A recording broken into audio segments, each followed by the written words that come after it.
Saya kompleks runner. Kompleks sana. Di kompleks. Di kompleks. Bukan ini kan Pak, bukan jaga komplek kan? Pagi kan larinya, bukan malam. Itu ronda namanya. Itu ronda ya Pak namanya. Alhamdulillah dengan nge-gym dan lari 5 yang tadi beres.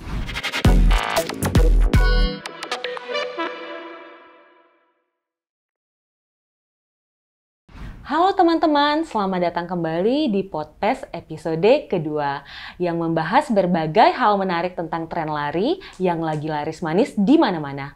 Perkenalkan, saya Mizani, salah satu insan BUMN dari BRI. Excited banget nih karena di sini kita bakal ngobrolin hal-hal menarik soal lari. Mulai dari tren lari yang berkembang pesat, keseruan aktivitas lari itu sendiri, komunitas lari, race eventnya, hingga dampaknya ke produktivitas kita di dunia kerja yang ternyata ada banget loh. Dan tentunya saya di sini nggak sendirian ya. Kita beruntung banget nih karena sudah hadir bersama kita 2 narasumber yang inspiring. Yang pertama adalah sosok yang benar-benar care sama human capital development, sekaligus menjadi pendorong utama dalam transformasi digital di BUMN. Tapi tidak hanya itu, ternyata beliau juga punya nih sisi sporty. Terpantau beberapa kali berpartisipasi di race event lari. Yap, bener sekali nih. Udah pada tahu belum? Pokoknya kalau misalnya teman-teman itu mendengar kata relawan bakti BUMN atau mendengar kata 4DG, Forum Digital BUMN, pasti auto keinget beliau. Selamat datang Pak Teddy. Apa kabar? Baik, makasih Mbak Zani. Nah, di sini selain Pak Teddy, kita juga kedatangan satu orang lagi yang spesial, seorang leader panutan yang kalau kata anak Gen Alpha sekarang, leader yang sigma banget nih. Selain pemimpin yang karismatik di kantor, ternyata beliau juga sosok family man. Berdasarkan curiosity saya ketika melihat sosmednya ya, ternyata dekat sekali sama putra-putrinya. Dan beliau juga menekuni olahraga lari. Please welcome Pak Doni. Apa kabar Bapak? Baik. It's an honor for me Pak bisa berbincang langsung dengan Pak Teddy dan Pak Doni. Nah, di sini kita bakal ngobrol-ngobrol santai. Tapi pertama-tama nih, supaya para pendengar itu berasa akrab sama Bapak, jadi kita ada ice breaking dulu nih Pak. Ini nggak bermaksud ngerjain ya Pak ya. Yang pertama Pak, silakan dibaca dan dilengkapi Pak. Oke, banyak yang nggak tahu kalau Teddy Barata itu artinya adalah, ini nih, Pak Doni ya. Teddy itu panggilan saja, tapi kalau Barata itu sebenarnya karena almarhum ayah saya itu polisi, Pak. Okay. Polisi dulu ketika lahir pangkatnya Baratu.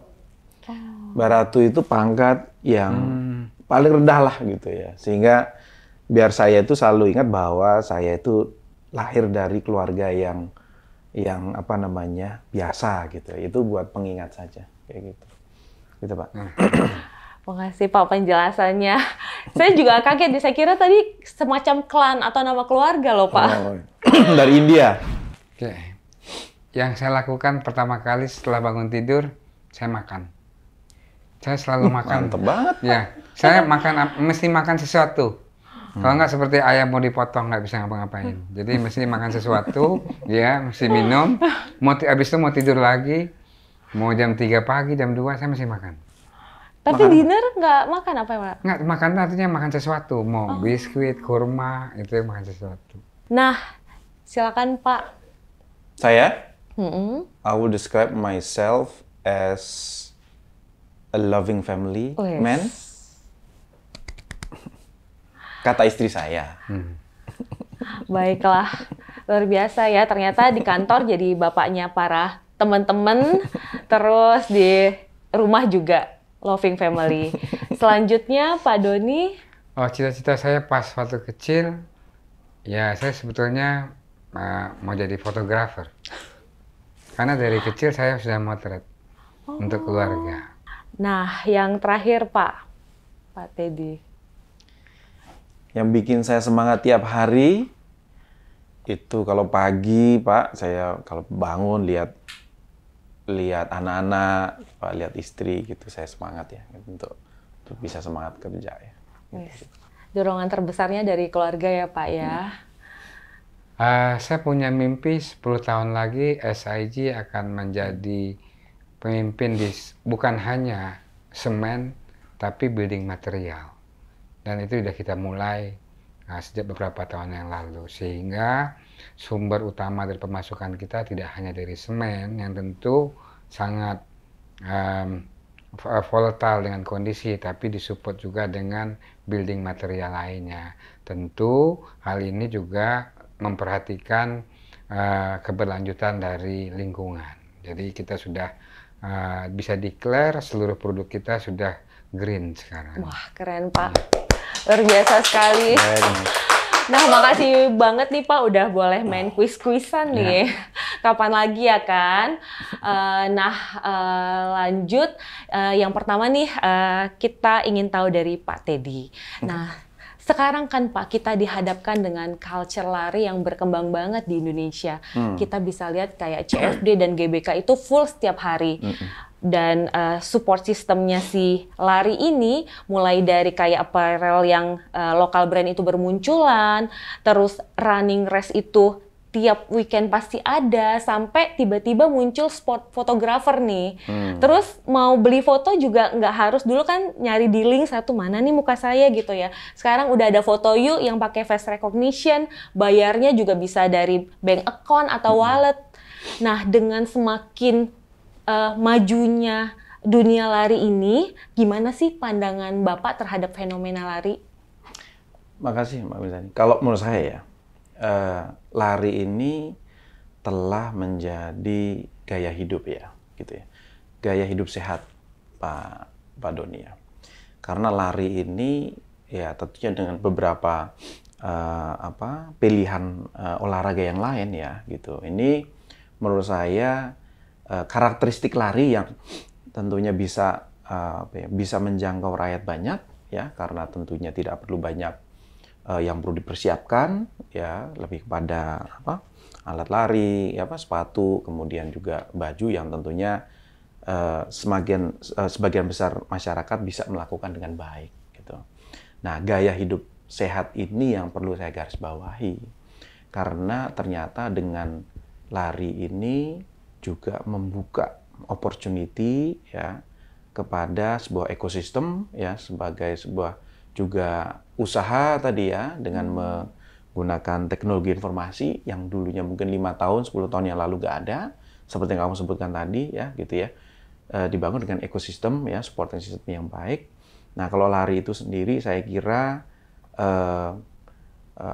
semakin banyak masyarakat yang merasakan nikmatnya dari lari, merasakan manfaatnya gitu ya, dan juga tentunya awareness dari masyarakat sekarang ini yang semakin cepat mendapatkan informasi, mendapatkan data informasi terkait dengan kesehatan dan juga awareness untuk hidup lebih baik lagi gitu.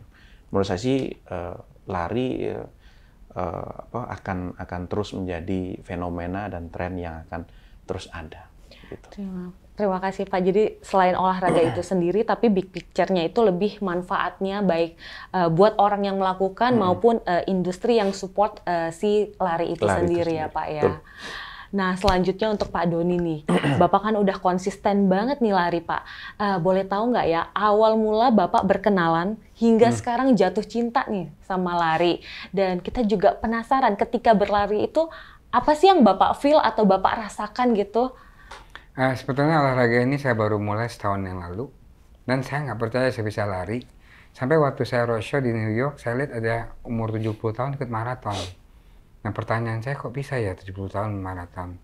Terus nanya sama teman-teman saya yang udah lama lari, mereka bilang, maraton itu bukan speed, tapi endurance. Kalau endurance itu bisa dilatih. Kalau speed itu ya sprinter. Jadi dimungkinkan untuk usia, apalagi saya sudah tidak muda, sudah 50 tahun ya. Nah ini kemudian carilah lari dengan low heart rate, ketemu sebuah channel ya. Dari situ saya cobain lari dengan low heart rate ya, pakai MAF dari Profesor Maffetone, lari 180 kurang umur. Itu yang dijagain selama 1 jam. Saya lakukan selama 3 bulan. Ya. Nah, kemudian yang paling penting adalah strength training. Karena dengan lari itu tidak membuat otot kita makin kuat, malah makin lemah. Justru saya nge-gym dulu supaya otot-otot bawah dan core-nya bisa lebih kuat. Jadi saya nggak mulai lari dulu. Karena 40 core, karena untuk menahan badan dalam waktu beberapa jam perlu core yang kuat. Dan untuk berlari tentu otot dari kaki sampai glutes itu masih kuat. Jadi saya mulai dari gym, setelah otot-ototnya ready buat lari, saya lari. Dan maaf selama 3 bulan, terus tiba-tiba dapat lotre Berlin Marathon. Nah, panik. Nah, Mau diapain nih ya? Mau panik. Ternyata ya hire coach lari, coach gym, karena saya juga bukan orang yang full ya sehat. Saya lihat saya nggak mampu. Saya menyatakan saya diabetes belasan tahun. Jadi terus saya tanya sama dokter, apakah dimungkinkan seorang penderita diabetes berlari? Bisa Pak, katanya, selama diabetesnya terkontrol. Nah, jadi yang menarik adalah tadi jadi semangat. Ya, semangat untuk menyembuhkan penyakit. Mungkin Pak Teddy adalah yang kita bereskan masalahnya dulu. Masalah saya adalah diabetes, high kolesterol, hyperthyroid, ya belum lagi karena tadi kurang gerak, nah fatty liver, ada batu empedu. Alhamdulillah dengan nge-gym dan lari 5 yang tadi beres. Nah, setelah beres, start tetap dengan slow, ya. Jadi ternyata yang menarik adalah kita masih bangun otot supaya menyimpan glikogen, karena glikogen lah sumber utama untuk berlari, ya.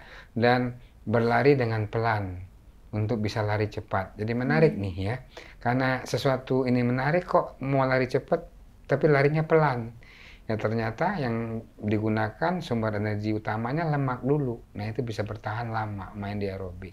Setelah itu baru glikogen. Glikogen tersimpan di hati dan otot. Nah itu yang masih dibangun dulu untuk bisa lari. Dan ternyata ya di usia yang tidak muda lagi ya seperti saya ini bisa lari. Nah apa yang terjadi? Nah, visceral fat turun, jadi fatty livernya hilang, batu empedunya pada dasarnya katanya dokter adalah lemak, hilang juga, jadi lebih bugar. Ya, nah, maka itu yang kemudian saya menyenangi lari. Ya, yang terjadi kesalahan adalah kita main cepet-cepetan mau pace-nya langsung kencang, habis itu cedera. Jadi sarannya adalah bangun dulu strength, baru lari. Nah, kenapa saya menyenangi lari? Ya tadi, karena kita jadi sehat, ya. Jadi fitness levelnya jadi. Saya tes VO2 max, ya. VO2 max saya di jam sama yang direct itu ternyata berbeda, ya. Ternyata di excellent. Terus kenapa ngos-ngosan? Ternyata yang tadi penyakit-penyakit yang diberesin tadi. Dan akhirnya menyenangi lari, ya. Karena ternyata lari juga menarik, tadi dihubungkan sama CFD jadi arena fashion show, ya karena mesti matching, ya dan di kantor juga akhirnya mungkin setiap lari kita ada 40-an orang, 20 sampai 40 orang yang baru lari bisa lari dengan easy run, maaf tadi itu loh. Jadi ini bikin menarik jadinya. Ya. Makasih Pak, ini penting banget nih buat para pelari, trust your process ya, jangan langsung loncat-loncat, nanti malah cedera nih tiba-tiba ngebut ya Pak ya. Jangan lupa strength trainingnya, nutrisinya, perhatikan kesehatan tubuh Anda juga. Nah selanjutnya nih Pak Teddy, menurut Bapak dengan makin banyaknya insan BUMN yang berlari, adakah dampak atau kolerasi positifnya dengan tempat mereka bekerja di BUMN itu sendiri, atau dampak dan korelasinya dengan budaya akhlak atau Kementerian BUMN itu sendiri, Pak? Oke, jadi Mbak, kalau kita lihat generasi yang lebih muda ya, gitu, generasi kita 60% karyawan kita ini kan di bawah milenial dan juga di bawahnya. Itu pertama, mereka ini lebih care kepada lingkungan, gitu ya, dibanding dengan generasi sebelumnya. mereka lebih care. Ya, mereka akan meluangkan waktu, meluangkan kegiatan-kegiatan seperti kamu bilang tadi, relawan bakti, melakukan berbagai kegiatan tanpa diminta. Ya, karena itu memang sudah dari mungkin dari upbringing mereka ya dengan generasi sekarang ini. Itu sosial, lingkungan. Yang kedua, mereka lebih ekspresif. Mereka lebih berani menyampaikan pendapat, menyampaikan opini mereka secara lebih terbuka gitu ya dibanding dengan generasi sebelumnya. Yang ketiga, mereka lebih aware kepada misalnya kepada kesehatan. Mereka lebih care terhadap diri mereka gitu ya. Dan tentunya hal-hal ini ya kalau tadi disampaikan oleh Pak Doni, bagaimana grup lari sudah dibangun oleh Pak Doni ya di Semen, ini yang di Kementerian BUMN kita dorong, Pak. Bahwa dengan kita memberikan ruang ya, kesempatan kepada para karyawan kita ya untuk melaksanakan kegiatan yang menurut mereka penting ya, misalnya olahraga bersama, klub olahraga, kegiatan sosial, ini yang kita dorong karena kita percaya hal-hal seperti ini akan meningkatkan engagement kepada perusahaan. Nah, engagement pada perusahaan ini yang lebih erat, ini yang akan secara organik akan meningkatkan dari motivasi mereka untuk bekerja. Ya, apalagi kalau olahraga, Pak. Olahraga akan membuat badan lebih sehat, gitu ya. Dan juga yang saya senang sekali, sekarang olahraganya kan nggak sendiri-sendiri. Nggak ada leveling juga, jadi nyampur. Ya. Terbangun komunitasnya. Dan komunitasnya tidak hanya di Semen. Ya kan? Bagus terbangun di Semen 40 orang rame lari. Tapi juga sekarang antar BUMN saling ketemu kan. Alhamdulillah ya. Untuk di kota-kota misalnya ada GBK ini yang bisa jadi tempat untuk bersama-sama saling terjadi komunikasi gitu ya. Saling kekompakan. Ini yang kita happy sekali dan kita sangat dorong sekali karena kita yakin ini akan memberikan benefit kepada kinerja perusahaan secara umum gitu ya. Gitu. Makasih Pak, ya benar banget nih Pak. Kadang pas lari bareng temen gitu, baik satu kantor maupun di luar kantor berbeda gitu ya, sering ada spontan discussion juga gitu kan, sama-sama ngomongin kantor, terus yuk bikin ini bareng gitu. Emang ini sih cair jadinya ya, tadi kata Pak Doni juga tidak ada batasan ya, komunikasinya lebih informal gitu. Menarik sih. Nah, tadi udah disinggung nih komunitas lari ya.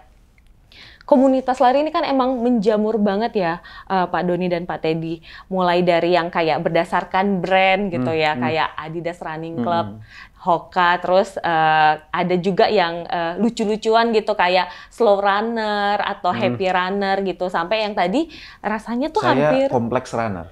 Kompleks Runner. Di Kompleks. Baik, Pak. Bukan ini kan Pak, bukan jaga komplek kan?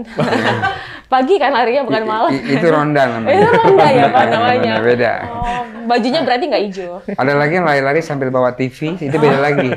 Radio bisa lain lagi itu. Bawa gerobak, itu bukannya Pak ya. Nah, komunitas lari ini kayaknya hampir ada nih di semua BUMN ya Pak ya. Dan kita juga secara informal itu ketemu juga sih Pak di BUMN Runners, kayak awalnya kayak grup WhatsApp gitu ya, terus ada Instagramnya, terus ya kita seru-seruan aja di situ. Nah, dari Pak Doni dan Pak Teddy tuh ada nggak sih ekspektasi peran apa sih sebaiknya yang bisa diambil oleh komunitas-komunitas lari yang lagi rame di setiap BUMN ini? Mungkin mulai dari... Mungkin aku bilang dulu ya, olahraga ini sebetulnya investasi kalau kita di treatnya, investasi di kesehatan, ya, returnnya sehat. Kalau karyawan sehat, productivity naik, reimburse obatnya berkurang. Nah, jadi saya selalu lihatnya tidak dari sisi cost, karena saya dulu investment bankers. Jadi berapa returnnya adalah sehat. Nah, di kantor itu kebetulan ada gym. Kita kasih membership gratis buat gym. Kita kasih PT gym dan PT lari. Wow. Ya, kenapa? Kan bukan cuma asal lari-lari kemudian cedera, Pak, ya. Jadi kita encourage karyawan untuk menggunakan gym dan fasilitasnya ya termasuk tadi PT-nya kita yang bayarin. Dan kita berikan flexi time. Boleh nge-gym di jam kantor. Tapi mereka ganti waktunya sesuai dengan biar sesuai comply dengan Depnaker. Kalau mereka nge-gym 1 jam dan mereka tambah pulangnya lebih lambat. Jadi karena kalau kita numpuk di pagi dan sore pasti satu tempat gymnya penuh, yang kedua nggak sempet. Nah, jadi kalau saya lagi ada dinas luar kota, berarti sekretaris saya lagi nge-gym tuh. Nah, dan kita bolehkan kita atur. Dan tidak hanya di holding, di seluruh opco kita, Pak. Kita minta disiapin fasilitas dan itu disupport. Switching aja, cost HC-nya. Dan ini, saya bilang ini bukan cost, ini investment. Ya, kalau sehat kan berobatnya berkurang. Nah, jadi bukan cuman terbatas komunitasnya ada, saya lebih memikirkan sustainability-nya. Makanya strength training-nya, cara lari yang benernya juga kita fasilitasi. Dengan adanya komunitas ini, makanya ngobrol sama yang lain-lain, sehingga komunikasi kita jadi lebih lancar, Pak. Karena kalau udah di CFD kan ketemu semua, bahkan ngobrolnya bareng. Dan yang menarik adalah, ya sering kita rapat itu setelah lari kita bicarakan sama tim, ya. Informal ya semacam rapat. Kebetulan 3 direksi kita lari ya, jadi kita cocok ya, Pak, ya? Cocok bener gitu ya. Tadi ngomongin kesehatan, sebenarnya nggak kesehatan fisik aja ya, tapi mental juga ya Pak ya mungkin. Ya, aku bilang tadi, maka perusahaan itu nggak cuman bikin komoditas, sustainability-nya Mbak ya, difasilitasi juga. Karena kalau ini menjadi bebannya si karyawan yang tadi, jadi kos tambahan yang membuat juga reluctant, ya. Kenapa? Mungkin sposnya keberatan kalau. Nah, ini kayaknya ini baju lari ini kita yang sediain, ya. Ya fasilitas kita yang sediain. Termasuk registrasi kalau event itu kita yang bayarin. Sehingga mereka tinggal ikut aja. Nah, saya bilang switching aja biaya. Yang tadinya workshop dan lain-lain yang indirectly ya, ini directly langsung manfaatnya. Nah, supaya membangun dulu kesadaran, ya, minat, antusias. Setelah itu ya mereka bisa sendiri. Kira-kira itu, Mbak Nisa. Bagus. Wah, nanti pendengarnya pengen masuk semen semua nih kayaknya. Saya aja nih udah engage loh, Pak, rasanya. Rasanya kan? Buka lowongan, Pak. Harus lari dulu. Harus lari dulu. Jadi kita yang sediain, nggak cuman bentuk komoditas, terus kemudian mereka bilang, ya kita tadi, ya semuanya, maksudnya support sistemnya di kantor itu satu dari sisi peraturan tadi Pak, saya bilang tadi kasih flexi time, boleh nge-gym di jam kantor, ya, nggak. Kemudian lari yang benar, kita sediakan coach lari, ya, weight training yang benar, kita sediain coach, dan itu under kita punya budget. Jadi kita full nih, ya, termasuk kalau misalnya ada event dan lain-lain segala macam, mereka tinggal register doang, kantor yang beresin. Keren-keren Pak. Ini terbukti pasti amanah nih, karena udah nge-gym tapi tetap ganti waktunya. Berarti Ya, akhlak banget terjaga, ya. Pak. Saya bilang yang penting 8 jam sehari terpenuhi, ya. Ya, masing-masing juga punya keperluan pagi, ya, sore. Kita kasih flexibility, tapi kita penuhi peraturan Depnaker. Dan nggak cuma privilege level tertentu. Jadi kalau dilihat di gym saya ketemu sama tim-tim udah biasa. Jadi tidak melanggar peraturan, dibikin aturan yang jelas. Itu kira-kira kalau di semen ya. Jadi mereka rame tuh kalau dari pagi sampai sore itu rame. Jadi FOMO. Yang nggak nge-gym jadinya ketinggalan. Semuanya jadi ikut. Ya. Jadi ada tren positif lari ya. jadi ikut partisipasi. Gitu. Keren-keren Pak. Nah kalau Pak Teddy sendiri ada nggak ekspektasi peran yang sebaiknya atau mungkin diharapkan bisa diambil oleh komunitas lari di setiap BUMN ini Pak? Saya kira komunitas ini menjadi sarana untuk pergaulan sehat ya. Pergaulan sehat ini penting karena di situ kita akan merasa nyaman ya, berada pada lingkungan yang orang-orang itu value-nya sama. Kita memiliki pandangan terhadap sesuatu ya, misalnya apakah lari, juga apakah bersepeda gitu.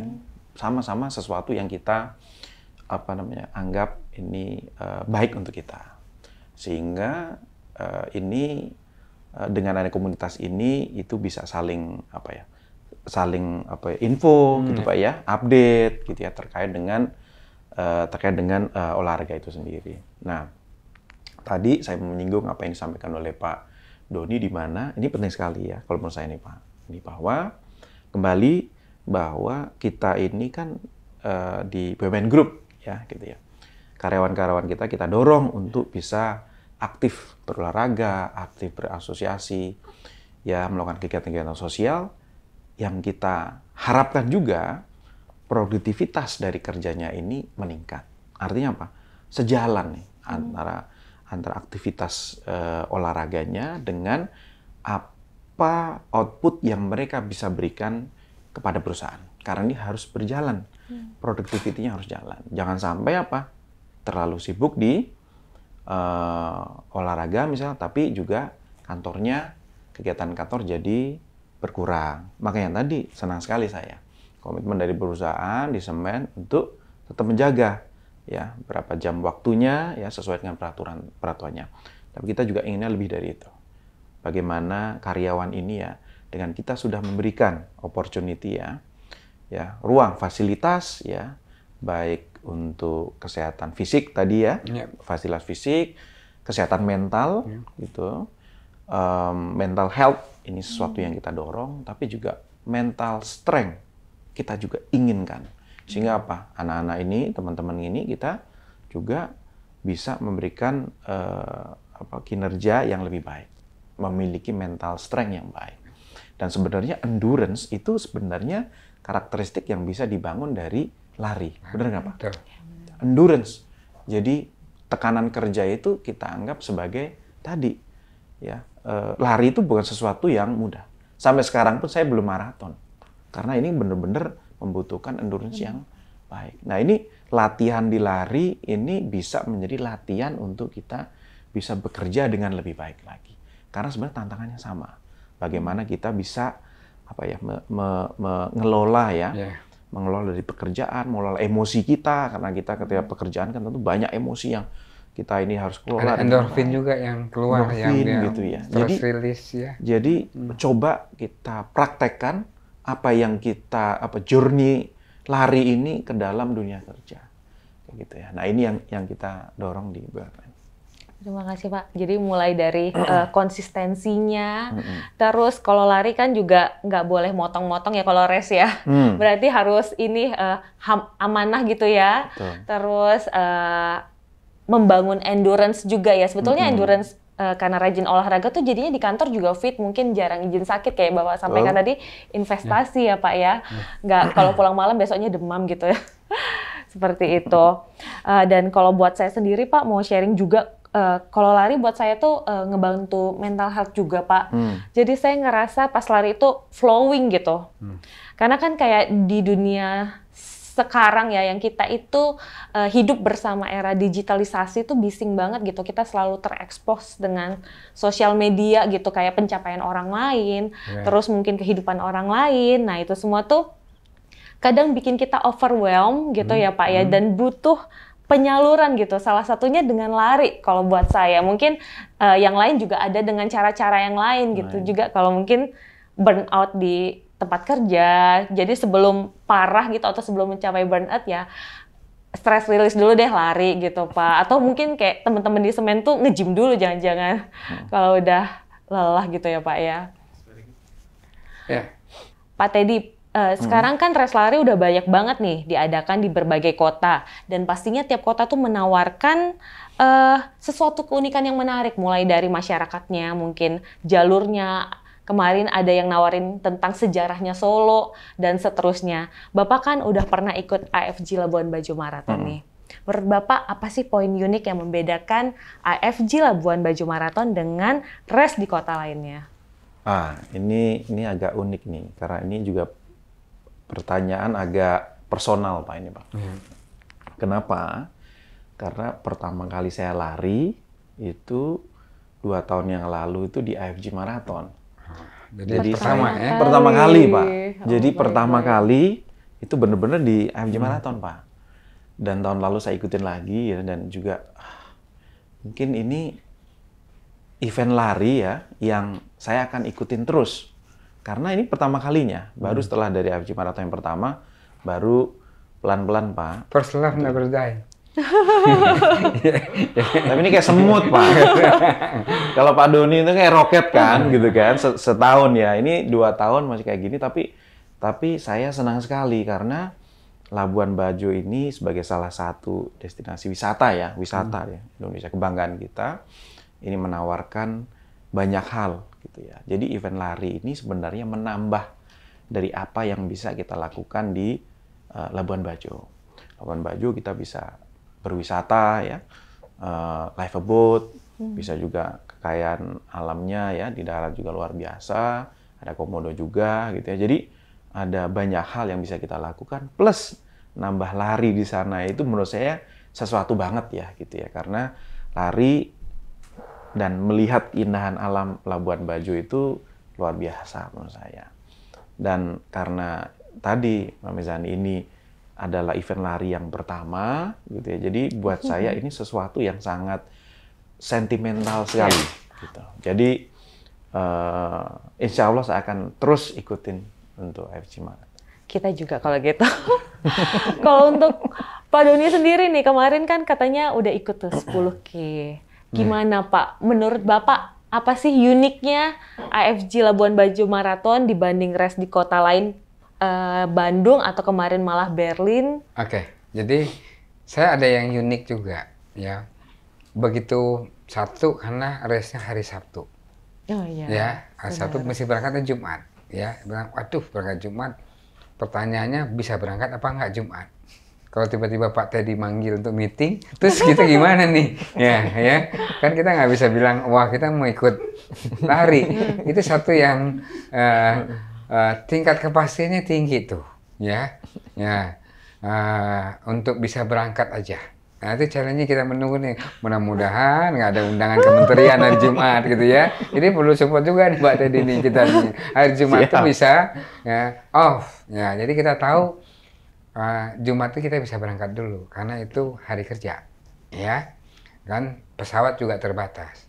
Nah itu yang challenging. Nah kemudian saya di info bahwa itu naik turun gunung, naik turun bukit dan jam 7 rasanya seperti jam 10, ya. Oke. Dan saya baru belajar lari kan di Juli, ya. Mebeng itu pertama, kemudian yang kedua itu Labuan Bajo. Jadi mungkin Victoria habis itu Labuan Bajo ya November. Terus saya kebayang, wah ini perlu strategi ya. Dan apa yang terjadi justru PB saya terjadi di Labuan Bajo ya. Karena pesertanya tidak sebanyak race yang biasa Pak. Ya tadi kan ada limitation waktu dan lain-lain tadi ya. Peserta di depan terpancing sama pelari nasional. Udah keburu kencang. Yang lupa adalah di kilometer 78 tanjakan. Nah, benar, Pak. di situ yang kemudian ngeprank ya. Saya start dengan pace 10 ya. End up dengan pace 5. Karena turunan terakhirnya. Oh, negatif. Jadi saya tuh nggak pernah berhenti, Pak. Di belakang udah motor sama mobil. Terus tim saya bilang, Pak kena mental nih, depan belakang udah mobil. Saya bilang saya tetap positif negatif split. Jagain di 10. Yang hal yang memalukan adalah U-turn. Nah, jadi kita ketahuan banget larinya pelan kan. Tapi kemudian setelah kilometer 7 dan 8 kita lewatin yang tadinya larinya kenceng-kenceng. Karena udah mulai tanjakan, Bang. Tanjakannya begitu panjangnya, kemudian kita turunan juga panjang juga, Pak. Di situ bisa kencang. Sehingga meskipun challenging, ya alhamdulillah itu PB saya di situ. Selama lari yang sekian bulan, justru di medan terberatnya. Kalau strategi larinya benar Pak, nggak push.